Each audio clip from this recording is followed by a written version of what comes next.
Good evening. My name is Andy Otto, and I'm the Pastoral Associate for Faith Formation at St. Thomas More Catholic Church in Decatur, Georgia, a ministry of the Jesuits. Welcome to this webinar in our now biannual Religion and Politics series. I'd like to offer gratitude to our co-hosts, Sister Mary Pruniski and Alice Cameron of the Aquinas Center of Theology at Emory University, whose platform is hosting this virtual event. The benefit of offering this virtually is that we have a wider reach beyond the Atlanta area. And we have over 150 people registered for this evening. There are folks streaming in from Chicago to LA, Euclid to Spokane, and Gaithersburg to Hillsdale, Michigan. We're glad you're here. Please note that we are recording this event and a link will be emailed to you in the next day or two. Our topic is conscience formation. The Vatican II document Gaudium et Spes affirmed the primacy of the human conscience.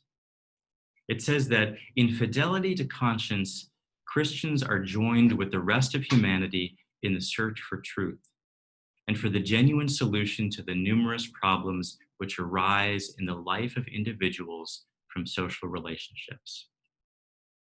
We find ourselves in a time of division, polarization, and even perhaps a breakdown of structures and elements of our society we have held so dear.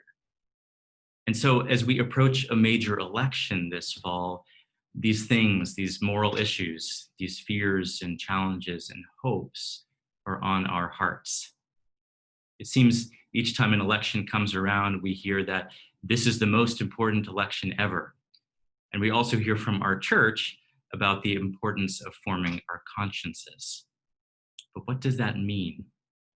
This event hopes to offer at least two perspectives on this from our two panelists.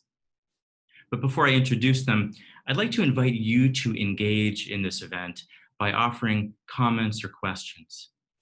You'll find there is a Q&A button at the bottom of your screen. You can click it to type your question.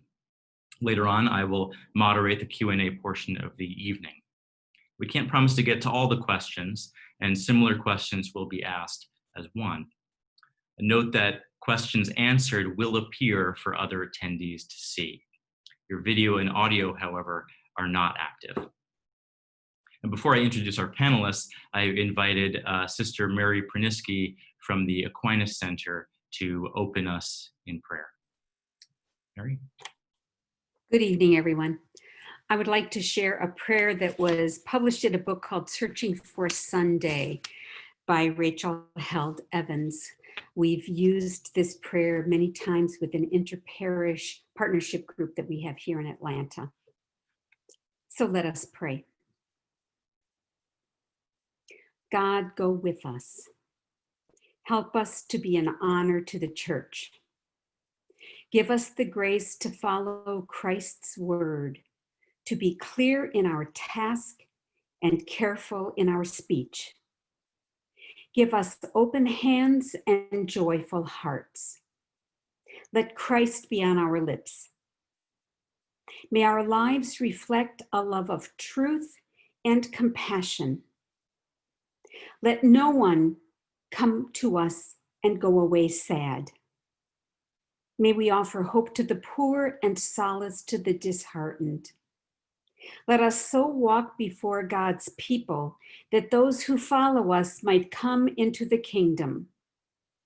Let us sow living seeds, words that are quick with life, that faith may be the harvest in people's hearts. In word and example, let your light shine in the dark like the morning star.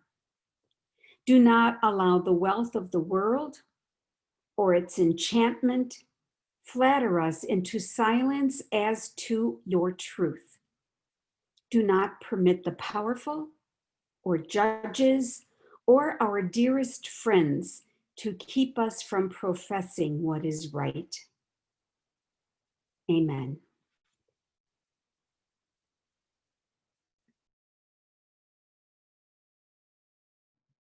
Let me unmute myself. Thank you, Mary.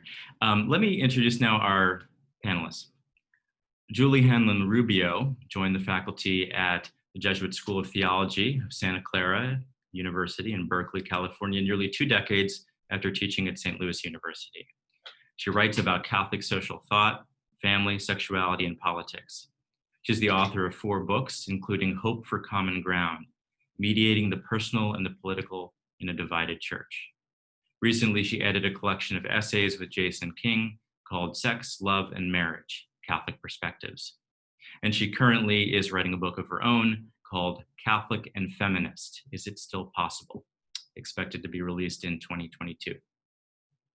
Charlie Camosy grew up in the cornfields of Wisconsin, but he is now an associate professor of theology at Fordham University in the Bronx, where he's taught since finishing his PhD in theology at Notre Dame in 2008. Among other places, his published articles have appeared in the American Journal of Bioethics, the Journal of Medicine and Philosophy, the Journal of the Catholic Health Association, America Magazine, and numerous American newspapers. He's the author of 5 books, including his most recent, Resisting Throwaway Culture.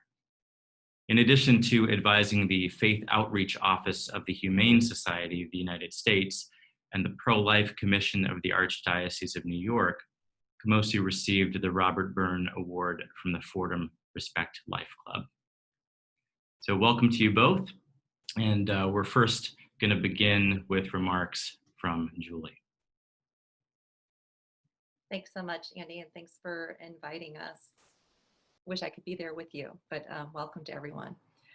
I wanted to open with an image. It's a photo I have in a photo album, and it's from 1996, and I'm standing in a voting booth wearing baggy jeans and a green sweater, and I have a child carrier on my back, and my 9-month-old son, Thomas, is in it. And there's a parallel picture that we have of my husband carrying our 3-year-old son, Stephen, also in the voting booth. This was a time when there weren't cell phones with cameras, and so we actually had to bring a camera with us to the polling place to take these pictures. It was important to us. Why do we do this? We wanted to pass on to our kids the value that voting was important, that democracy was important, that we were citizens of a country that we cared about, that this was our duty. And when I think about waking up early on those November mornings to vote and seeing the line stretching around my block in the darkness, I think that's about as patriotic as I feel. And I love those images. And I wish it were as easy as it looks in the photos. But as a theologian, I know that voting is complicated. Voting is complicated because the Catholic vision for the common good is bigger than the platform of any political party. It's complicated because Catholic teaching asks us to form our conscience with our faith and then make our own prudential decision. And it's complicated because for Catholics, politics matters, but it's not everything. And what I'd like to do tonight with you is unpack these 3 levels of complexity as a way of opening up our conversation, our conversation as Catholics gathered in this virtual space about the task of conscience formation for voting. So first complicating factor, the Catholic vision of a good society is bigger than that of any party platform. Catholic social teaching is a body of teaching from popes and bishops that goes back to the late 1890s at least. It's the way that Catholics think about politics. It's addressed to Catholics, but to all people of goodwill. We move from the life of Jesus to principles via reason. Principles like human dignity and the priority of labor, like the option for the poor, and care for creation. No political party comes close to honoring all these principles. Catholics, I would argue, are political misfits. I want to highlight 2 of these principles that I see as being most significant and most difficult to uphold. First, human dignity is fundamental for all Catholics. It comes from Ultimately, it comes from our belief that the Creator created all human beings with this fundamental dignity. It's not because of anything that we've done. It can't be taken away from us. It's ours. We know it from scripture and our theology, but we also know it from our experience. We know it when we see humans love and transcend themselves. We know when we see it violated, like when I walk down my street and see a homeless man sleeping in the alley. We know that it's true, and we try to honor it, and it's why we care about everything from abortion to mass incarceration to migration and the death penalty and war and peace. The second value I want to lift up is solidarity. Solidarity is fundamental to who we are as well. It is, first of all, something that we think is a reality. That is, it's an anthropological claim about what it means to be human. To be a person is not just to be myself, but to be a person in relation. According to John Paul II, it's a firm and persevering commitment to the common good, not a vague feeling of compassion. We are all interconnected and responsible for all. It's also a duty, though. It's a reality and it's a duty, meaning that we have to honor it by recognizing the obligation we have to all the people to whom we're interconnected. And because that duty is impossible to realize completely, I can't just be in solidarity with people and I'm done. It's a virtue. It's something that we work on over time through practice that we never fully realize. So because Christians know that Jesus, who came to free the oppressed, is the one we follow, because we value human beings and their dignity, because we know ourselves to be interconnected to all, right? And we want everyone to flourish. We have to care about politics and put the interest of those who are most vulnerable first. And these priorities have to be measured against the priorities of every political party. And no political party cares about all the issues that we care about, is able to realize all of these values. Too many are left behind. And that means voting is always, always hard. Second complication. To form and follow one's conscience is complicated. So I go back to the passage from Gaudium et Spes with which Andy rightfully started us, because that's where we get our contemporary vision of conscience, though of course it goes way back to the Bible. At Gaudium et Spes, actually that paragraph, historians of the council tell us that that was put in by European theologians who were concerned about the complicity of Catholics in Nazi Germany and fascist Italy. They wanted to empower Catholics to stand up and resist, not simply to obey. And so the Council Fathers told Catholics that conscience is that secret core and sanctuary where you are alone with God. It's not just a feeling, right? But it's where we hear God's voice calling us to do good and go away from evil. It's an experience that we cannot ignore, and Catholic teaching obligates us to follow it. Gaudium et Spes also assured us that priests and bishops don't have the answer to all our questions, that lay people will differ among ourselves, that the church has been wrong and learned from the world, that lay people have primary responsibility for making the world better. So we shouldn't be surprised by the diversity among us, and we shouldn't shirk the responsibility that is rightfully ours. We also have to remember Pope Francis has spoken on conscience. He memorably has said the church is called to form consciences, not replace them, indicating perhaps that sometimes the church has forgotten its role, right? Overplayed its formative role and underplayed the responsibility of adult Catholics. Catholics, he's trying to say, are followers of Jesus, but they're also adults capable and called to make their own decision.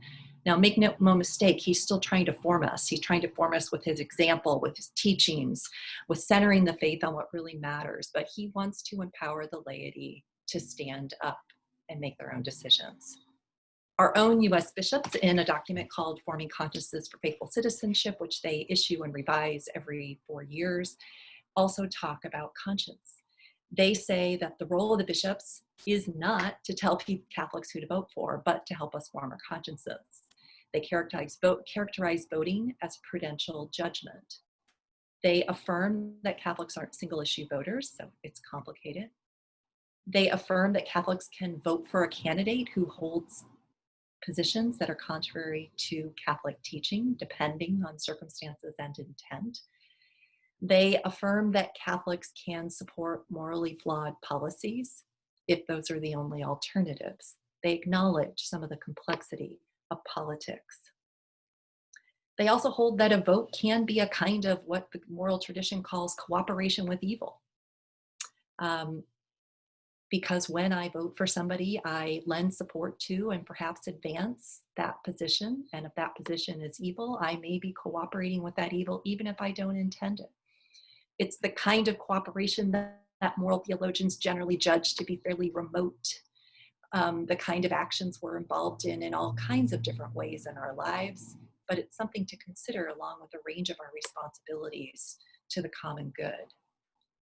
The bishops advise us also that we need to take account not just of what candidates say, but of their character, their ability to do what they promise. Perhaps some theologians argue they emphasize this a little bit less than they should, because these factors are really important in trying to assess what a candidate can actually do. So we're called then in our conscience formation to assess not only what candidates say, but what effect will the candidate's full slate of policies actually have? And that requires information, prediction, assessment, all kinds of things that go beyond the fundamental principles which obligate all of us. But forming conscience means more than reading papal documents and bishops' documents. It means reading the gospel, which is the story of a migrant Jesus born into what we might call is a non-traditional family, who healed the outcast, ate with sinners, preached the kingdom of God, invited his disciples to do the same. It means listening to prophetic voices like the Dorothy Day, Thomas Merton, Martin Luther King. It means consulting the whole of Catholic social teaching and its priorities on poverty, migration, the environment, especially those that Francis has emphasized recently. It means reading the signs of the times now, which in our times I would argue include 170,000 dead in a pandemic in the United States, an economic crisis, a crisis of democracy, and an overdue reckoning with systemic racism. It means thinking together as church, as people of God, as we do here tonight, about what our responsibilities entail. So conscience formation for voting is complicated. Third, politics matters, but it's not everything. So what am I doing when I vote? I'm surely exercising the virtue of responsible citizenship. I'm acknowledging that a part of my identity is my identity as a citizen of the United States. And so I bring the values that I hold, the principles that I care about, I bring that with me into that voting booth, and I try to assess what real good can be achieved by government. I'm also making a prudential judgment, right? Not a stand, right? But a prudential judgment, which involves weighing potential goods and evils involved, making predictions, evaluating the likelihood of a candidate or a party doing what I want them to do. It's an expression of who I am, for sure, but it's not everything that I am, and it surely is not all that I'm called to do to bring about the kingdom that Jesus preached. If that sounds like too little, it might help to remember Jesuit theologian John Courtney Murray, who contributed a great deal to our contemporary political discourse. Courtney Murray cautioned that we have to have modest expectations for government. Politics is a distinct thing. It's not morality, it's not faith, it's not the kingdom.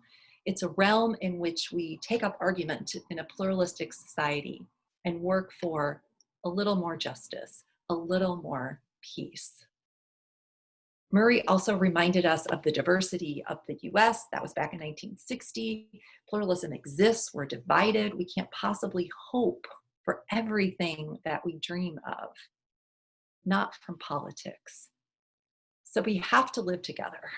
So we can argue for our vision of the good, but we also have to know when to admit defeat, when to know that our vision will not be the vision of our country. And yet, as Pope Francis has insisted over and over, the church is only itself when it goes to the margins and advocates for the marginalized. So we have to keep trying to make government a better instrument for moving our world toward justice and peace. We can't give up on that, even if we sometimes have to admit failure in particular issues. Our hope flows not from our concern for ourselves. Catholics, I hope we can all agree, are not supposed to vote our interest. But it comes from our belief in our fundamental interconnection of human beings and our obligations for those who hurt the most. We can be realistic, but we have no right to be cynical.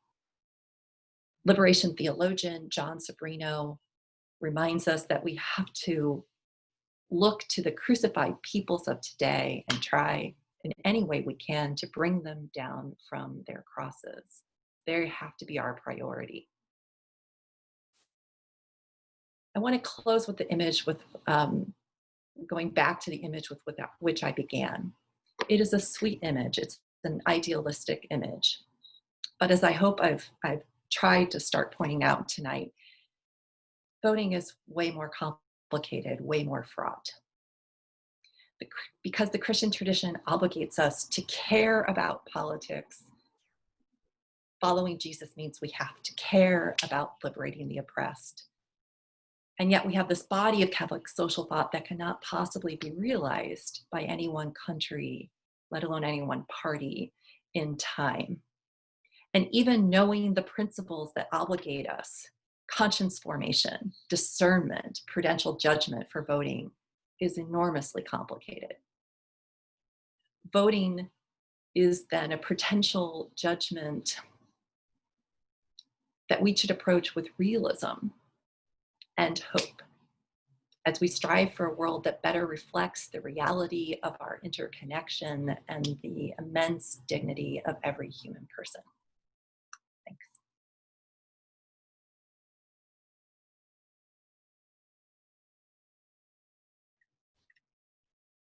Thank you, Julie. We can go into Charlie now for his remarks. Thank you, Andy. I always love being on a panel with Julie. I don't always love it because she sets such a high standard, as you just saw, but she set up things so well. And so I'm glad I went second, actually, for that reason. I also want to begin with an image, though it's a slightly less beautiful and moving image. It's an image of me sharing some information on social media. For the record, I strongly recommend against doing this. If the information that I share reflects negatively on Democrats in the coming election cycle, in my experience, I can predict several responses coming back at me, which go something like this. What are you doing? Do you want to elect Trump? Search your soul, man. He's a racist, sexist bigot who is tearing the country apart. If I share some information on social media which reflects negatively on Republicans and or Trump in the coming election cycle, I can also predict several other kinds of responses which go something like this. What are you doing? Do you want Trump to lose? Search your soul, man. He's the last bulwark in place from keeping mass slaughter of children from being seen as positive and the end of religious liberty as we know it. My problem with this election, and the last several elections, is that I share the concerns of both groups of people responding to me in both images, in both scenarios. And thus, I cannot, in good conscience, from my own personal perspective, vote for either major candidate for president. But let me hold off on saying more about that towards the second half of my remarks this evening. Julie laid out the groundwork very well when it comes to how we think about, as a church, voting. To stick with the social media theme, last week, a well-known Catholic agitator on the far right, who has nearly 1 million Twitter followers, posted the following tweet, quote, "A Catholic cannot vote for a candidate who favors a policy promoting an intrinsically evil act such as abortion," end quote. And then remarkably, the tweet actually cited Faithful Citizenship, the document that Julie referred to earlier, essentially the voting guide from the US bishops. But that source shows that the tweet, though widely believed in many Catholic circles on the right, is totally misleading and totally false as a result of this misleading nature. I think number 34 of Faithful Citizenship, in light of some of this confusion, is worth quoting in full. It says, quote, "Catholics often face difficult choices about how to vote. This is why it is so important to vote according to a well-formed conscience that perceives the proper relationship among moral goods. A Catholic cannot vote for a candidate who favors a policy promoting an intrinsically evil act, such as abortion, euthanasia, assisted suicide, deliberately subjecting workers to the poor to subhuman living conditions, redefining marriage in ways that violates an essential meaning, or racist behavior." And here's the qualifier: if the voter's intent is to support that position, period. In such cases, a Catholic would be guilty of formal cooperation with grave evil. At the same time, we should not use a candidate's opposition to an intrinsic evil to justify indifference or inattentiveness to other important moral issues involving human life and dignity, end quote. So simply put, reiterating what Julie just said, the teaching of the church is that, subject to these conditions, Catholics may vote for whatever party or candidate they wish. That prudential judgment is yours and yours alone to make. And I can say this with what I think are pretty strong pro-life credentials, especially in light of what I'll say later in my remarks. You can vote for someone who has the wrong position on abortion. That's totally fine, as long as you're not intending your vote to support their position on abortion. In fact, if your rightly formed conscience is leading you in this direction, you may, in fact, have the obligation, from the standpoint of Catholic teaching, you may have the obligation to vote for someone who has the wrong position on abortion. There's a tremendous amount of confusion about this in the US Catholic world, however, and some of it is even perpetuated by a minority of US bishops. Last presidential election cycle, for instance, Bishop William Murphy of Rockville Center, New York, claimed, quote, "Support of abortion by a candidate for public office is reason sufficient unto itself to disqualify any and every such candidate from receiving our vote," end quote. Another example, Bishop Tobin of Providence, Rhode Island, said faithful Catholics should, quote, "never vote for any candidate of any party who supports abortion," end quote. With all due respect to these bishops, and I have great respect for both of them, this view is simply mistaken. It is mistaken in light of what Faithful Citizenship clearly says. It is also mistaken in light of what Pope Benedict XVI said when he was Cardinal Ratzinger and prefect for the Congregation of the Faith. Quote, "When a Catholic does not share a candidate's stand in favor of abortion and or euthanasia, but votes for the candidate for other reasons, it is considered remote material cooperation with evil, which can be permitted in the presence of proportionate reasons," end quote. What are some of those proportionate reasons? Well, I mean, this is a contested thing in Catholic moral theology, but basically it would be any reason or set of reasons which would rise to the level of gravity of abortion or euthanasia, especially abortion in our context in the United States. And this admittedly is a high bar to meet. Abortion is the mass killing of little children. So that's a very, very serious, very grave matter, but it's still very much open for the individual conscience, rightly formed conscience, to make proportionate reasoning decisions. Some may find no such reasons are proportionate with that. That happens to be my view, at least in our current context. And again, I'll say more about that in a moment. But Catholics are individually free to weigh these goods in different ways. For some, other issues will in fact rise to that level. And again, they're free to engage in this proportionate reasoning in good faith.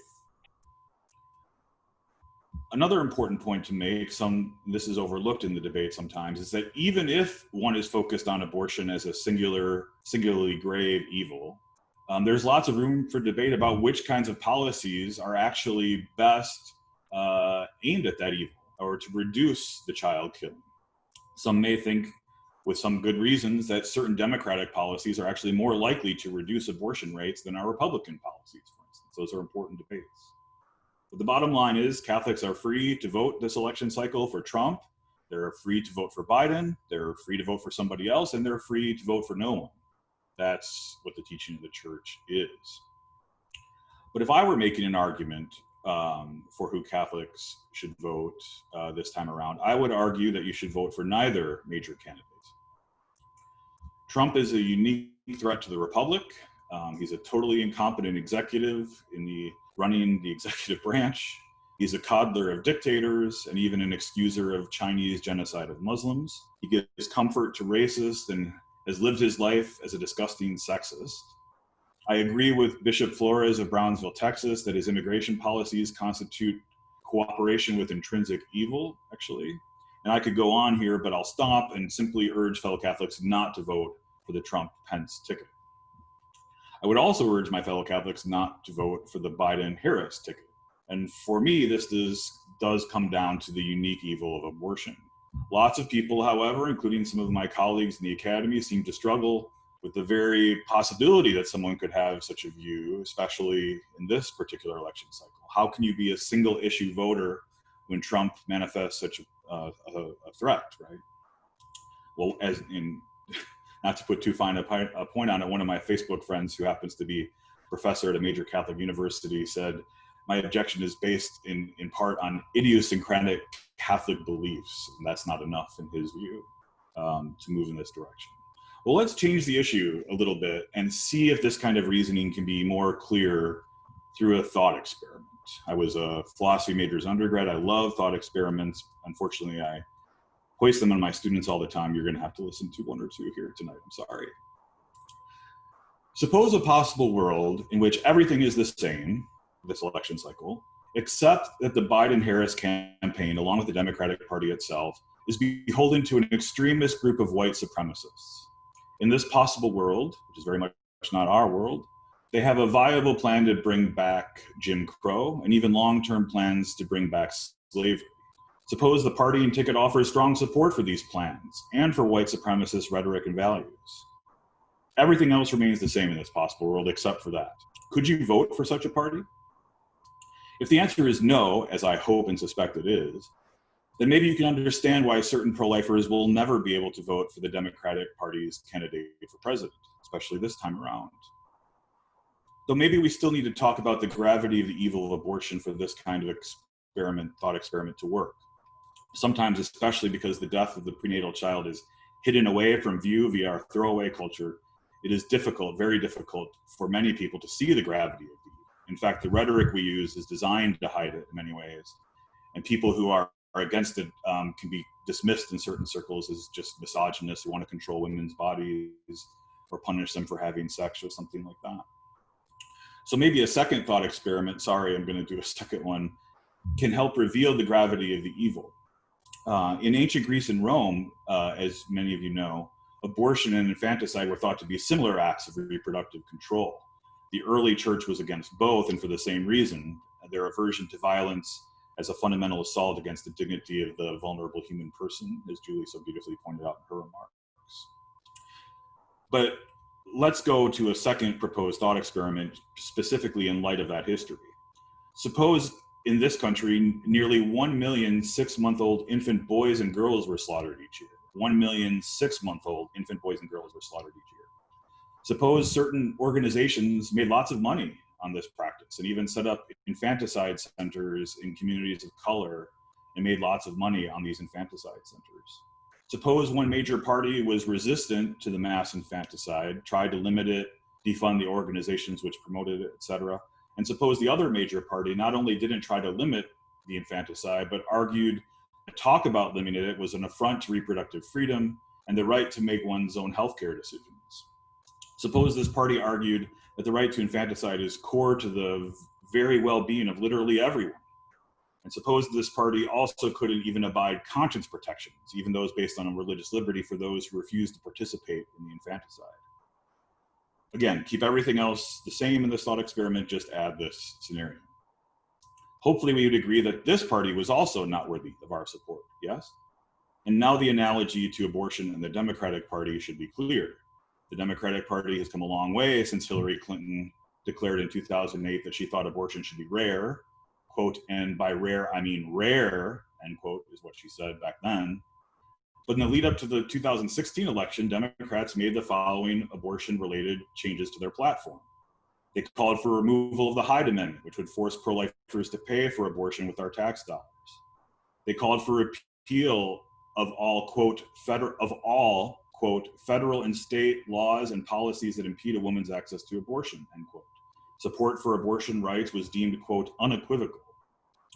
The platform asserted that, quote, reproductive health, end quote, which includes access to, quote, safe and legal abortion, is, quote, core to women's, men's, and young people's health and well-being, end quote. And a commitment to religious liberty in the context of abortion, which was in the 2012 platform, was removed in the 2016 platform. Let's be honest about what this is.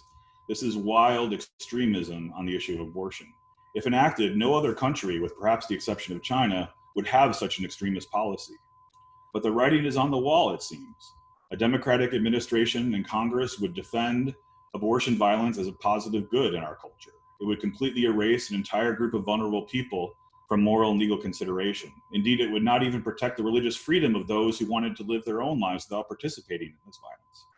Joe Biden himself embodied the shift of the party on these matters. He used to be what one might arguably call a pro-life Democrat, but he even now rejects Hyde and has basically got on board with the party platform's abortion extremism. He's also picked a running mate who is explicitly in line with the extremism of the Democratic Party's platform.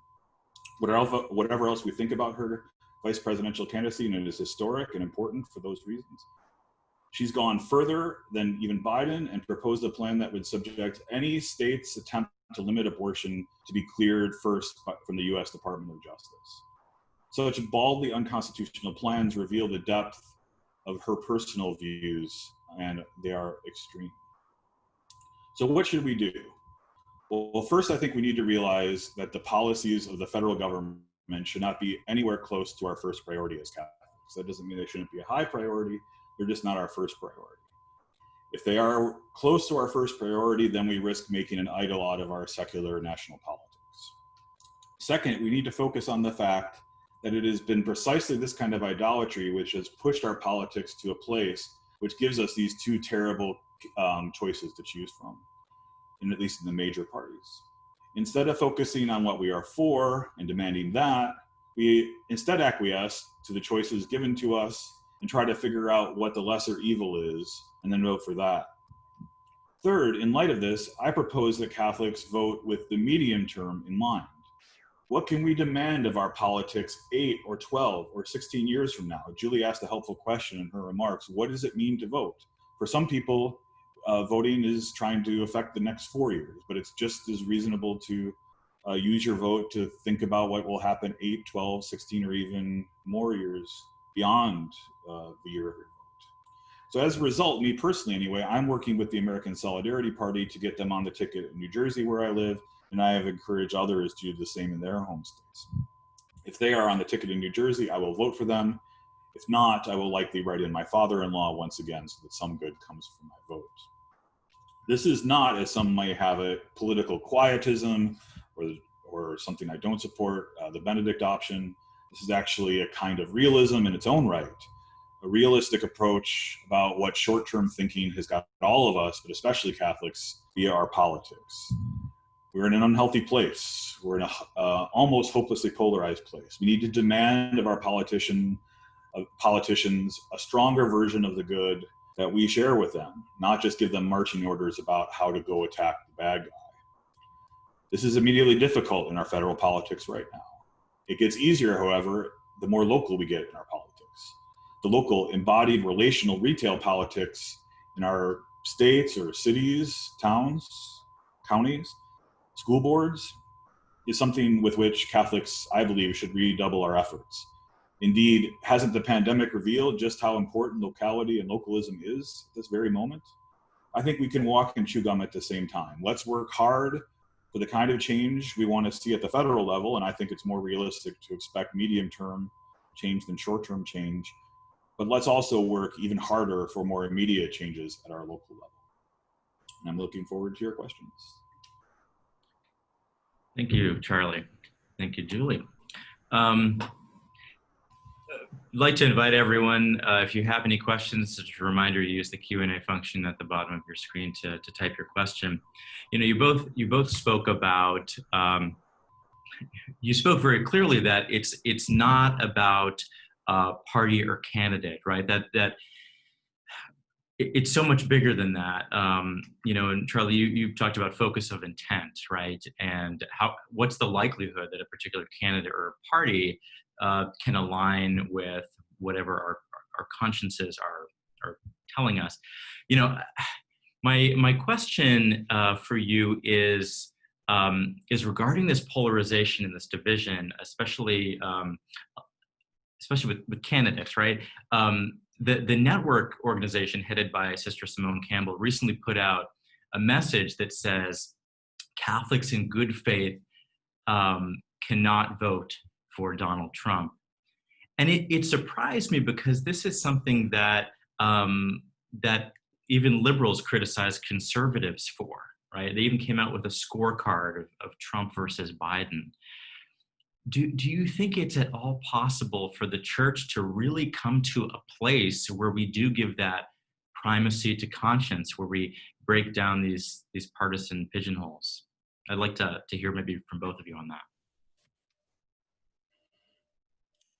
Yeah, I think it is possible. I know people with whom I have strong disagreements on many of the things I just laid out would totally disagree with network coming out with something like that and saying, though they wouldn't themselves vote for Donald Trump and they'd urge them not to vote for Donald Trump, that it's, of course, perfectly within their rights as Catholic in that secret place that Julie talked about with their conscience to be alone with God and themselves and think about what the right thing to do is. And they could pull the lever for Donald Trump, totally, just as they could pull the lever for any of the candidates, as I mentioned. And it's important to reiterate something about what voting is. There are all sorts of reasons one could vote for Donald Trump, or at least put a check mark by his name, for lack of a better way of saying it, and not actually be supporting the person. It might also be more of a vote against pro-abortion rights Democrats. It might be a vote for something else that is really nothing to do with the kinds of things we've been talking about tonight. So yeah, I really wish we would afford each other the primacy of our conscience in that secret place across the board, regardless of, you know, where our politics happen to lie. And I think there's some of that at the local church level, where most people, I think, are not told to vote for a specific candidate. Certainly some are. And some of us can tolerate disagreements among friends, realizing how difficult the choices may be. And I want to say that, you know, I respect friends who are more on the right or more on the left who vote for the future, whether that means a third party or not voting at all. Those are choices, and I agree with Charlie that there are ways votes can signal different kinds of things.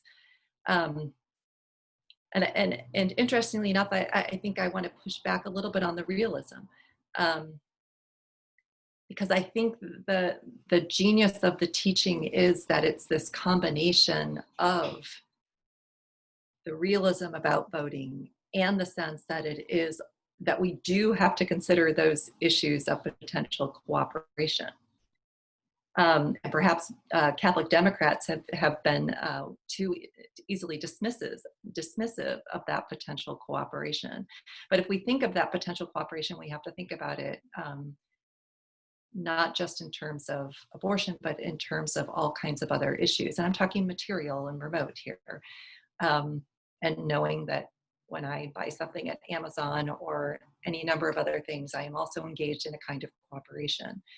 But that obliges us to take our vote seriously, and to think seriously about the costs. And so I would argue that the potential costs right now are are grave. When I think particularly about democracy, climate change, migration, and a handful of other issues, it seems to me the gravity rises to that level that is also there on abortion. And then the question becomes, is politics, right? Is politics an adequate instrument here? What kinds of instruments do we have to combat the evils that we see? And if we judge that the instruments are adequate elsewhere at the local level, or even superior at the local level, we might come to a different judgment. This is all complicated, right? It's all complicated, and I agree that the first step in these conversations is recognizing that. Someone had asked, I actually want to read part of it because I think it's really getting to a place where a lot of Catholics, a lot of Christians probably find themselves. This person says, as we approach the election, how do we have fruitful conversations within our Catholic communities that bridges those who dedicate much of their time and energy to eradicate abortion from our society, and those who work to defend the lives of people discriminated and killed because of their race? They say, I see both of these are equally important, equally part of being pro-life. Working for one effort does not mean I don't care about the other. She says, this divide is painful, but how do we engage one another in this kind of dialogue? Charlie's done a lot of good work on this, and we also have been involved as theologians in attempts to do that, imperfect as they may be. I think churches have to take on that role. We are uniquely places, most of us. Most parishes are not monolithic. And so we do have actual pluralism in our Catholic parishes. It's just that we divide up into different groups so we don't have to talk to each other so much. So the question is, how do you create events that actually allow for real conversations in parishes so that Catholics could actually lead in civil conversations? Right now, we don't. But could we? I try to encourage students in my classroom to think about intellectual curiosity, humility, generosity as virtues for our conversation. But you can't just say that. You have to practice it. You have to model it. And so we have to figure out how to start having those conversations. And that would be a huge contribution we could make to democracy.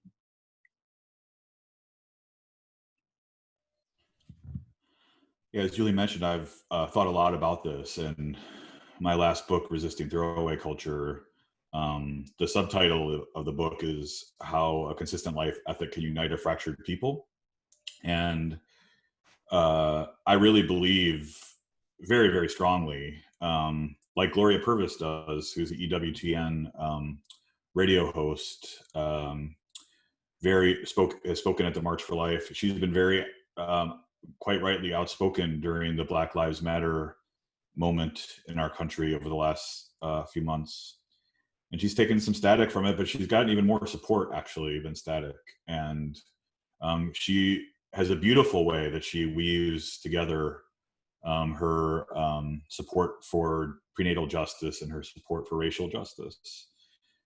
And it's right at the heart of who the church is and what we can be in a culture that is so fractured. But I think if we look at those two issues and we say, one issue is, less important than the other, or we should compromise more on one issue than the other, we do some disservice to that vision, actually. And we don't consider the vulnerable populations in play as equal in their, as Pope Francis said, having the face of Christ. some populations end up having more of the face of Christ than others, unfortunately, and a lot of the rhetoric I hear. But I think somebody like Gloria Purvis really embodies, she's an African-American Catholic pro-life leader who's been so outspoken in really hopeful ways on racial justice. She herself, her very person, embodies what the answer to that question, I think.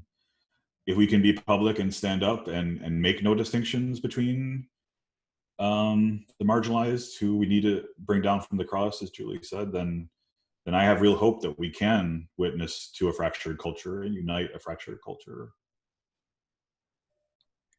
It's clear you get the sense that a lot of folks, they want a black and white answer. And, like you both said, this work of conscience formation is not so black and white. Julie, you listed a number of things, church teaching, the whole of Catholic social teaching, the gospel, that all of this, the signs of the times, all of this needs to inform our consciences. That's a big job. That's a big job. What are the expectations? I imagine people listening to this, I'm not a theologian, I may even, know only part of scripture, what I hear at church on Sunday, how do I begin what seems like a massive undertaking?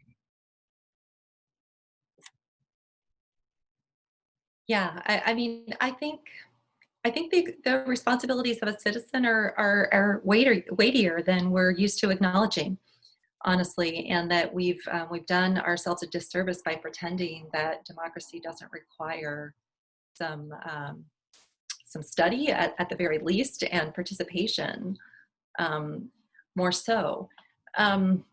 I mean, I think that it's possible to be informed with news sources, with Catholic commentary, and hopefully with a mixed commentary, so you're hearing from different channels.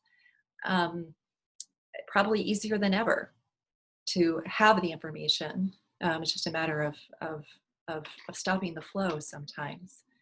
I do think, I guess I would want to, as we're talking about all the different marginalized populations and all the different issues, I think there are some issues on which our formation has been impoverished, and that we need to work harder at. So while I think that Catholics have been well formed on the pro-life issue, I think that we've been less well formed on the issue of racism and how that pertains to our faith.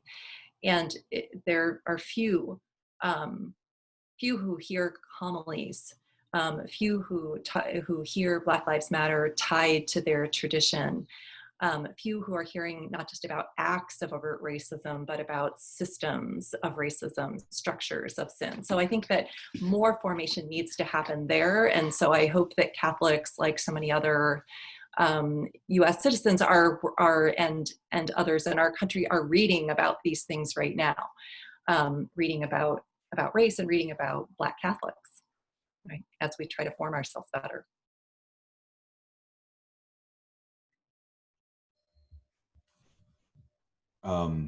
I think that's totally right about racism and structural racism. And I really recommend the work of my colleague, Brian Massengale, who wrote a book called Racial Justice in the Catholic Church, for anyone who wants to start familiarizing yourself more with how Catholic moral theology would address those issues. However, I do think mileage may vary when it comes to how well-formed people are on abortion. I moved out to this East Coast land about 13 years ago. I have not heard a single homily that even came close to even hinting at abortion during my entire time attending Mass in these 13 years. I've heard lots of homilies about climate change and racial justice, and now I realize we're in a particular part of the country here, and this was not the case in the Midwest where I grew up. So, but I do think it's more hit or miss, and even places that have more talk about abortion, it's not necessarily well-informed talk or talk that does justice to the complexity of the issues or how the church thinks about the issue in connection to other sets of issues. In fact, a lot of the folks who talk most about abortion made a lot of the mistakes that I highlighted in the first part of my remarks. So while we talk in some places a lot about abortion, sometimes we don't do it that well. You know, a lot of the questions that are coming in, I think are a lot about the particular choice that's before us. Again, it's an unfortunate binary that we find ourselves in, when really what Catholic social teaching and this whole work of conscience formation really calls us to this area of nuance, right, and of hard work and heart work. So maybe, you know, rather than what are your thoughts on this party, this party, you know, we definitely heard Charlie's thoughts on that. How do we begin influencing our elected officials? You know, I think Julie, you had mentioned that. How do we take our faith and actually make it active, and not just binary?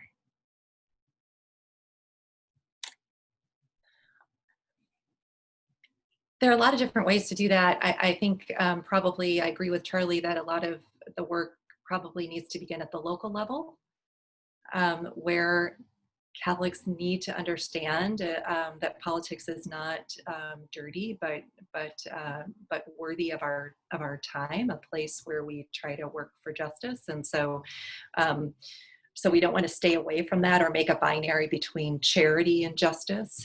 So being involved in politics as Catholics, I think, is a way to influence. I'm not sure, to be honest, right now, that there are certain issues on which I think Democrats and Republicans are probably not very movable right now. That's a dose of realism. And so the question is, question for me, and this is something I write about in my book on Common Ground, is, you know, if the conversation is stalled sort of at this level, say on particular kinds of policies, can we move to a different level where conversation is more possible? So it seems to me that one move, in addition to the ones that Charlie rightly points out in the Democratic platform on abortion, is the move from pro-choice language to reproductive justice language. And that, I think, is a helpful move. It means that they're listening more to women of color and to activists in low-income communities who have adopted more of that language. It means that they're thinking both about the ways in which women of color have had their fertility controlled, and so that they've been encouraged not to bear children, as well as reproductive rights.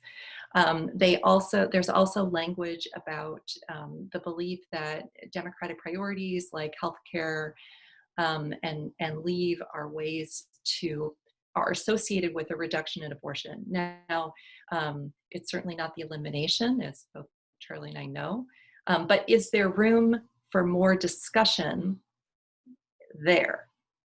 Can we move to that area? And can then if you, there's some fairly good data that when people debate, they don't much change their minds, but when they work together on issues, then there can be progress. So is it possible to build some consensus from the local level up?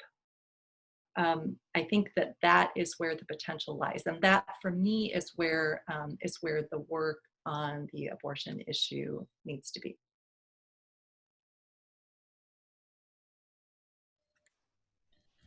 And I think I know there are places that our current political realignment that we're in right now, I'll say more about that in a few seconds, is leading towards precisely that kind of thing, even at the federal level. So Senator Marco Rubio, for instance, has a paid family leave plan that he's put out there. I mean, it's not Senator Kirsten Gillibrand's family leave plan, but there are two plans out there from two parties, and they have some of the reproductive justice, common good, common goal in mind. Unfortunately, when we when we, I don't know if sellout is the right phrase I want to use, but when we uncritically participate in a two-party situation that plays off our polarized hatred of each other, and our rather than standing for a positive good, playing on our desire to have our enemies defeated, I think we miss out. I know we miss out on those kinds of opportunities for common good and common ground. In fact, some of the common good and common ground on both supporting women and protecting prenatal children are so frankly obvious that it's just the only thing that explains why it hasn't happened yet is because the two parties have very little interest in this. It's not in their political interest, in fact, to find that common ground. And so part of what I'm proposing is, and I did it in the Throwaway Culture book as well, is we need to hold these parties accountable. And every, as Andy mentioned in his opening remarks, every 4 years them saying this is the most important election in our lifetimes and the very fabric of our culture is at stake. You know, how many times do we have to hear that before we stop saying, you know, I'm sorry, I'm not going to go by this one more time. I'm going to push for something that's more healthy, more reflective of the general electorate, and in our case as Catholics, more reflective of the fullness of the teaching of the church and of the gospel of Jesus Christ. Maybe this is a one-word answer, but do you think our elected officials really understand conscience? The word's thrown around a lot.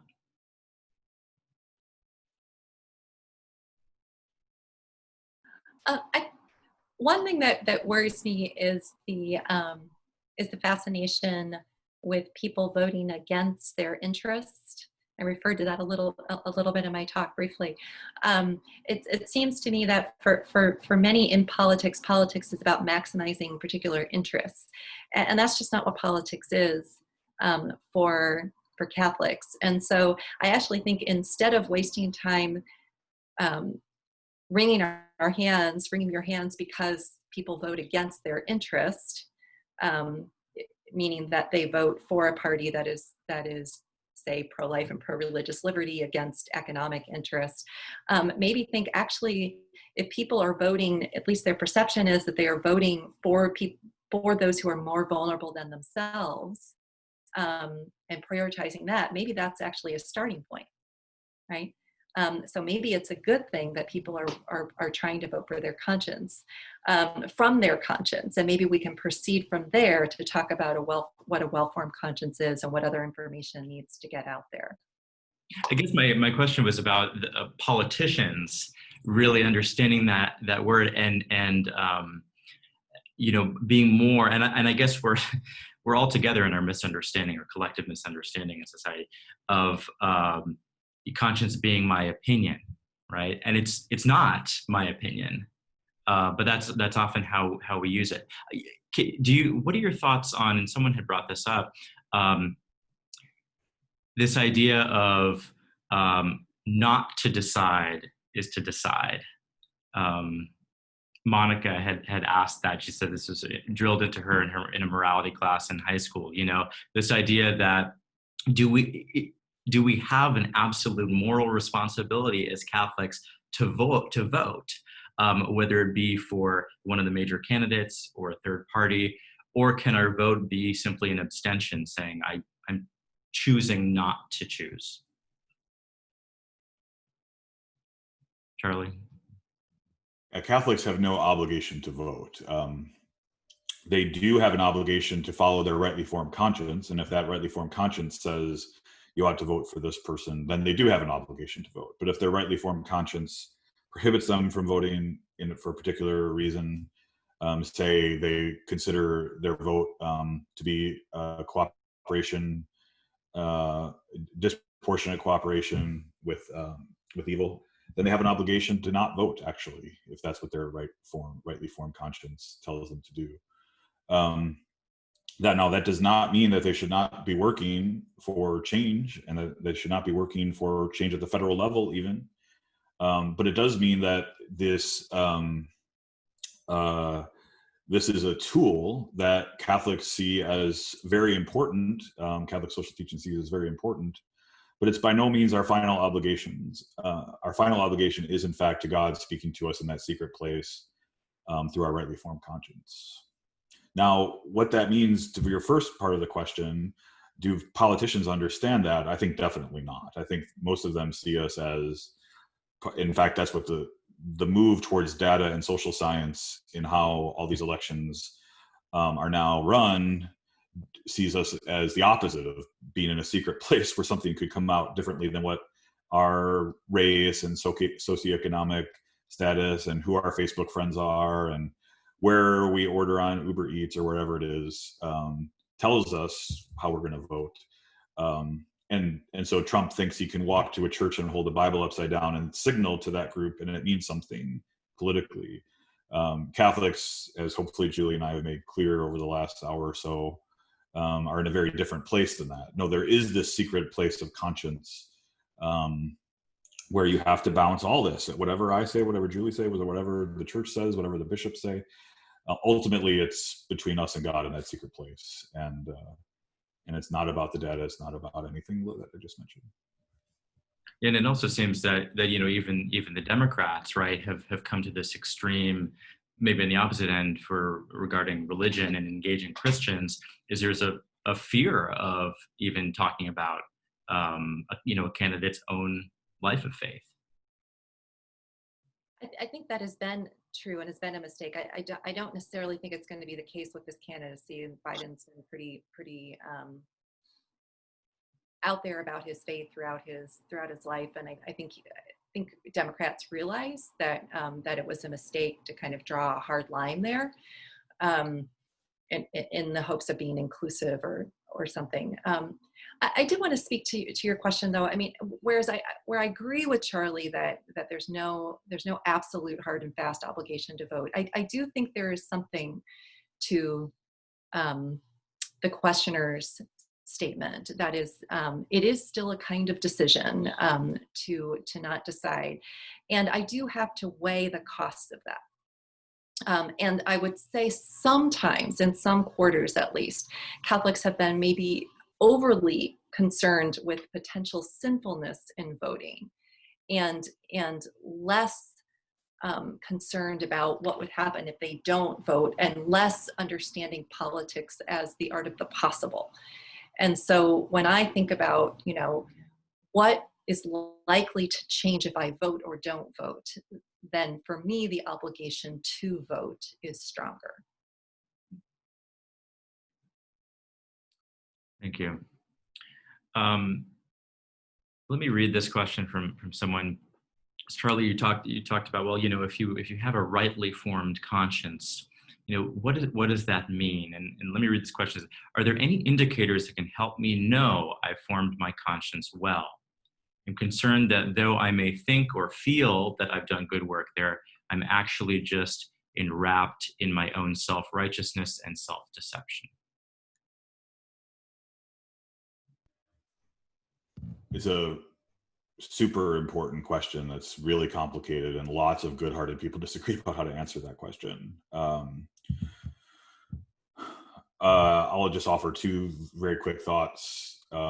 One is, I think this is why it's so important to have friends, and I'm proud to call Julie a friend of mine, who disagree with us about things and who are close enough, in fact, and love us enough, in fact, to tell us when they disagree and to engage us in a particular kind of way that can be fruitful and helpful when they disagree. But then as a Catholic, I'm also going to say really connecting oneself to the tradition and teaching of the church is very important as well. So it's not always the case. Historically, we know the church's teaching changes on various things over time. But it's a pretty good indication, in my view, if one is totally at variance with the church's teaching on racism, with the church's teaching on prenatal justice, with the church's teaching on economic justice, with the church's teaching on dignity at the end of life, something has likely gone astray. And it's not necessarily a well-formed conscience. It's not proof, right? It's not proof of that. There are really important, significant prophetic voices who speak and are heard in righteous ways.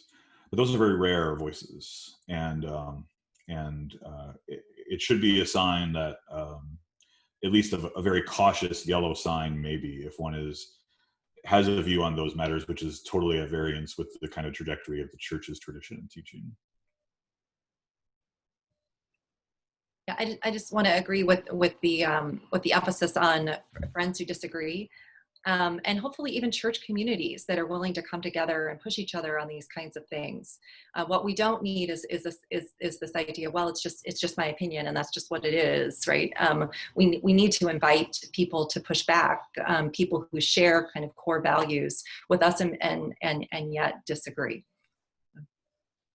Yes, Suzanne was asking a question about, she was commenting of just the difficulty of conversations with friends or people online, and Catholic friends can become very quickly emotional or vitriolic, she says. Binary, as we were talking about.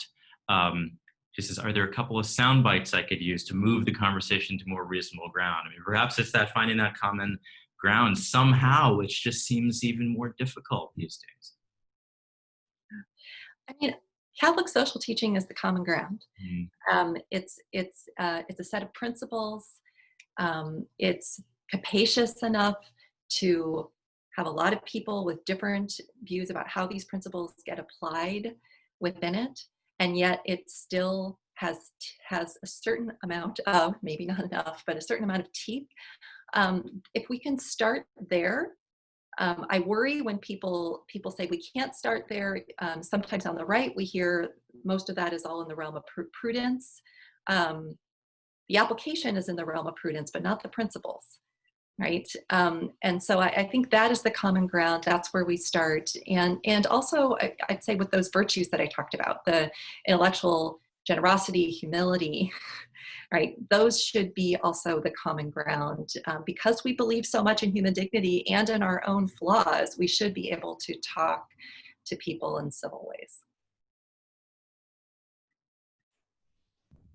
I'd also emphasize something I mentioned in my remarks, which is the more we push towards our particular views on federal U.S. policy as being the most important thing in our lives, or the more it risks becoming idolatrous, the more difficult those kind of relationships become, because when we disagree about that, it's a matter of just existential importance, almost infinite importance. And so of course it's going to break friendships, because how could anything else matter more than that? But if one does not have an idolatrous understanding of one's positions on federal policy in the United States in the early 21st century, but instead has our common baptism and common relationship with Christ as our brother, and therefore our sibling relationship as fellow Christians, and has that as primary, far more important than whatever position one happens to hold on the income tax, or at what level we start restricting abortion, then that really, if you start there, that makes it far more likely that you can actually have real, important, even life-changing conversations with your fellow brothers and sisters in Christ, because that's what matters most of all. Do you have any suggestions on where people can start to educate themselves about Catholic social teaching to really be a common ground in their conversations with friends?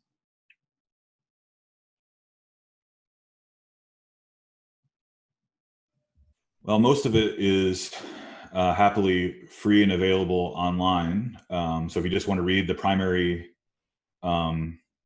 texts, you can do that. And there's even a compendium of the social doctrine of the church, which kind of puts it into order for you, which is also free and available online for anybody that wants to look at particular topics, and it cites. I would actually go from that to the actual documents, though.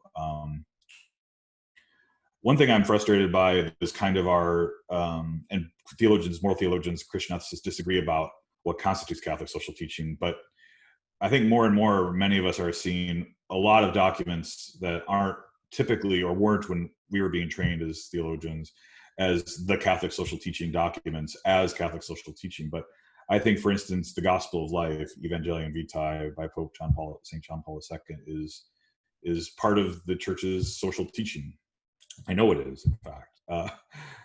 In fact, Pope Francis's social teaching explicitly talks about both traditional life issues and social issues together. And so it's not totally clear what even is Catholic social teaching sometimes. So I would just urge people that want to familiarize yourselves to go bigger and broader than what some volumes that put it together might think of it as. And there are good spaces online as well, although there are plenty of not good spaces online. I will plug a blog that both Charlie and I have been involved in the past, CatholicMoralTheology.com, which does have diversity among the contributors. And so and also MT Davila moderates a Facebook group, Catholic Social Thought in the Public Sphere, which also is a good space for folks who want to learn and want to talk.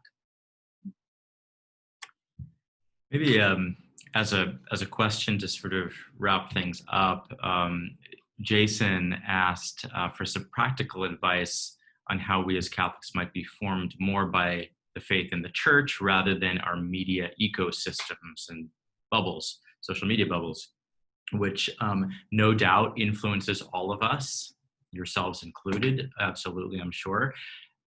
What are some of your own practices informing your conscience where you're not just swayed by, the media bubble? I think it's important because, in fact, perhaps one of the reasons that politicians don't think about conscience as much and think that we're just products of our interests is that, in fact, there's a lot of information out there that shows that Catholics, like everyone else, are more influenced by the party they belong to than by their faith. So we need better formation. One thing I do in social media spaces is I deliberately try to follow people who are diverse and even form friendships, virtual friendships online with people across those lines. Try to cultivate that. I try to cultivate the ability to speak in different spaces so that I can hear different kinds of questions and reactions to what I'm thinking and writing as a theologian. Try to read in a diverse way, and I try to teach in a way that gives students of different perspectives a place to stand. So in that way, I try to, limit the influence of a particular political space. But I think also practices of prayer and community are also important for formation. Thank you. Charlie? Both Julie and I are old enough to remember a time before the internet and before these multi-billion-dollar conglomerates hired the best social scientists possible to become addicted to the devices they're selling us. I think it's important, and I argue for this towards the end of Resisting Throwaway Culture, for people who don't remember a time before that or struggle to or have been formed with this already in motion to think about habits and virtues that could be developed apart from those things, and then use those tools with those habits and virtues already formed, as opposed to just kind of jumping in and letting the technology and the social science that's been used to devise Twitter and Facebook and Instagram and everything else out there to form your virtues or vices, more often vices, through making the money, essentially. And even though I do remember a time by this, it's something I frankly struggle with. A big part of my job now, I think, is to pay attention to what's going on in social media spaces, and I find it very difficult to marshal the requisite virtuous strength to avoid what I know are bad habits. And So in my book, I argue that we need a kind of political and social media shower sometimes to step away, clear all the grime off, be with God, be with our families, be apart from technology, and reconnect to those virtues that are so strongly a part of our tradition, that were around for hundreds and hundreds and hundreds of years, well before anything like Silicon Valley came along. Good advice. Yeah, a big part of forming our consciousness is forming our virtues. Thank you. Thank you to both of you. And thanks to all of you who submitted questions. Sorry, we were not able to get to all of them, but they certainly influenced our conversation. Our next speaker event will be on Saturday, October 3rd, and the topic is Toward a Consistent Ethic of Life, Protecting Human Life and Caring for Creation. Father Tom Massaro, a professor of moral theology from Fordham, will explore the full range of public issues around human dignity that are important to Catholics today. And that again is going to be on October 3rd. And you can register for that at our parish website, stmgaparish.org/ethic of life. And I'll put that up on the screen in a moment. Until then, thanks again to Charles, Julie, and the Aquinas Center. Be well and have a good night. Thanks all. Thank you.